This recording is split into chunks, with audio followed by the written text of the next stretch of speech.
नमस्कार, आप देख रहे हैं 4 PM और मैं हूं आपके साथ सिमरन। बीते दिनों भारत पाकिस्तान तनाव की वजह से देश में काफी चीजें अस्त व्यस्त हो चुकी हैं। कई मुद्दे जो हैं वो 22 अप्रैल के पहले चल रहे थे, अब दब चुके हैं। वहीं कई मुद्दे ऐसे हैं जो उभर के सामने आए हैं।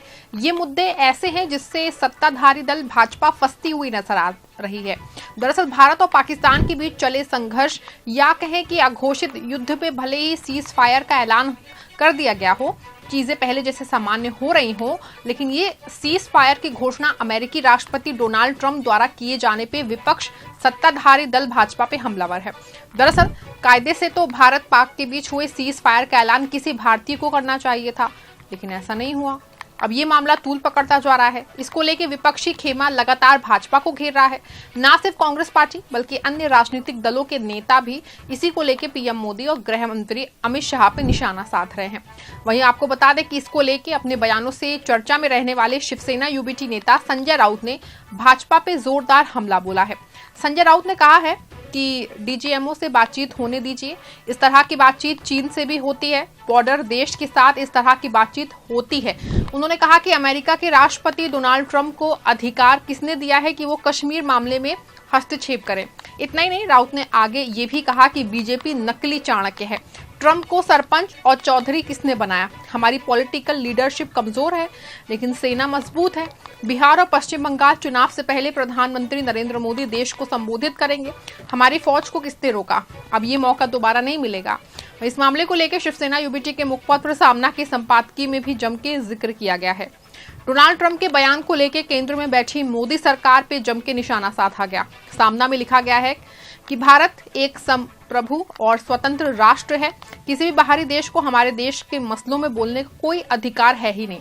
फिर भी अमेरिका के प्रेसिडेंट ट्रंप ने भारत पाकिस्तान संघर्ष में हस्तक्षेप किया और भारत ने ट्रंप के युद्ध विराम प्रस्ताव को स्वीकार भी कर लिया। इसी के साथ ही 1971 का भी जिक्र किया गया।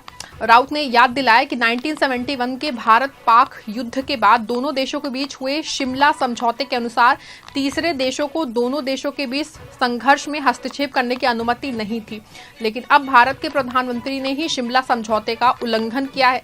भारत ने ट्रंप के दबाव के आगे झुक के युद्ध विराम को मंजूरी दी है, लेकिन क्या ऑपरेशन सिंदूर या पाकिस्तान का बदला पूरा हो गया है?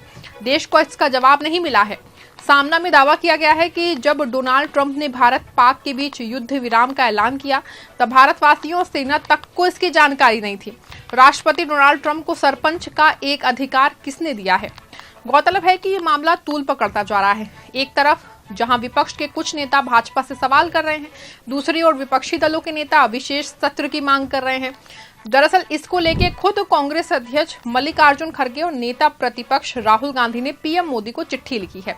अपने पत्र में दोनों नेताओं ने पीएम मोदी से संसद का विशेष सत्र तुरंत बुलाने का अनुरोध किया है। कांग्रेस पार्टी की तरफ से ये भी मांग पहलगाम आतंकी हमले और भारतीय सेना के ऑपरेशन सिंदूर के बाद से ही की जा रही है।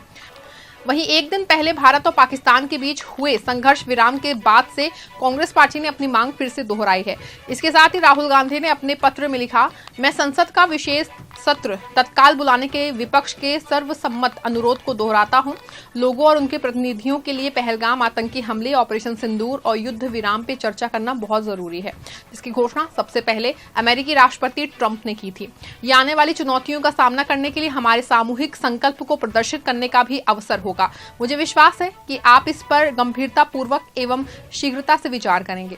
इसी के साथ ही मल्लिकार्जुन खड़गे ने अपने पत्र में लिखा, आपको याद होगा कि मैंने राज्यसभा में विपक्ष के नेता के रूप में तथा लोकसभा में विपक्ष के नेता के रूप में आपसे पहलगाम में हुए अमानवीय आतंकवादी हमले के मद्देनजर संसद के दोनों सदनों का एक विशेष सत्र बुलाने के लिए अपने दिनांक 28 अप्रैल 2025 के पत्रों के माध्यम से अनुरोध किया था।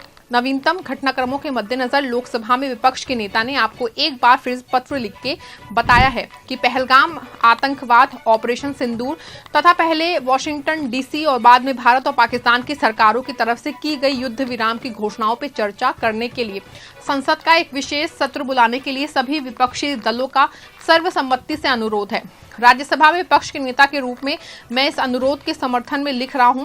मुझे विश्वास है आप सहमत होंगे। वहीं इस मामले पर छत्तीसगढ़ के पूर्व मुख्यमंत्री और कांग्रेस नेता भूपेश बघेल ने केंद्र सरकार पर आरोप लगाते हुए बड़ी मांग कर दी है। उन्होंने कहा कि हम सरकार से पारदर्शिता की मांग करते हैं। साथ ही कहा कि अमेरिका के राष्ट्रपति ने अचानक सीज फायर की घोषणा की, क्या ये भारत सरकार की कूटनीतिक नाकामी नहीं है? और क्या कुछ कहा भूपेश बघेल ने, आप इस वीडियो में देखिए। अमेरिकी राष्ट्रपति ने अचानक युद्ध विराम की घोषणा की, क्या भारत सरकार की कूटनीतिक नाकामी नहीं है? जनता जानने के हकदार हैं। क्या हमने तीसरे पक्ष के हस्तक्षेप को स्वीकार कर लिया? पाकिस्तान से वादे क्या लिए, ये भी हमें जानने का हक है, जनता जानना चाहती है। कांग्रेस की मांग मैं फिर से दोहरा देना चाहता हूं, जो राहुल जी और खड़गे जी ने पत्र लिखकर कहा कि संसद की विशेष सत्र बुलाई जाए और उसमें सभी दलों को बताएं कि युद्ध विराम की शर्तें क्या हैं। आज पूरे देश में जो घटनाक्रम घटी है, 22 अप्रैल से लेकर आज तक, जहां हमारे 26 लोगों की जान गई, पूरा देश उद्वेलित था कि आतंकवाद को समाप्त कर दिया जाए और उस दिशा में कांग्रेस पार्टी ने भी समर्थन दिया। सरकार जो भी कदम उठाए हम उनके साथ हैं।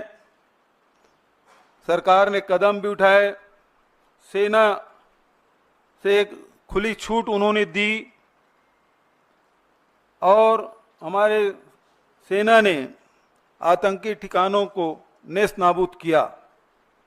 लेकिन उसके बाद जिस प्रकार से ट्रंप का जो ट्वीट आया है, वो सब हम सबको चौंकाने वाला है। सभी अचंभित हैं और इससे बहुत सारे सवाल हम सब के मन में हैं। क्या हमने ट्रंप के जो बयान आए उससे हमने मध्यस्थता स्वीकार कर ली? क्या शिमला समझौता अब रद्द हो गए?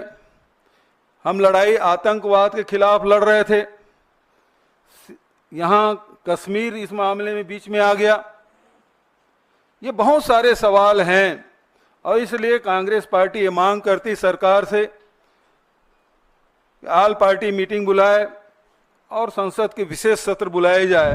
गौरतलब है कि सीज फायर के बाद से लगातार ये मामला अब और तूल पकड़ता जा रहा है।